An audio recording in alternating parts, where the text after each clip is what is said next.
perkara yang makruh dilakukan dalam solat? Yang pertama, bercakap pinggang. Yang kedua, melihat ke kiri, ke kanan, ke depan dan ke belakang. Yang ketiga, memberi isyarat dengan tangan. Yang keempat, meludah. Yang kelima, membiarkan pakaian dan rambut dalam keadaan kusut dan tidak terurus. Yang keenam, menyapu tempat sujud, kecuali terpaksa.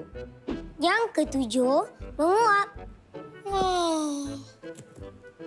Yang ke-8, bersin. Cum. Yang ke-9, menahan buang air. InsyaAllah selepas ini, anda boleh solat dengan sempurna dan khusyuk. Ingat, solat dulu. Yang lain boleh tunggu.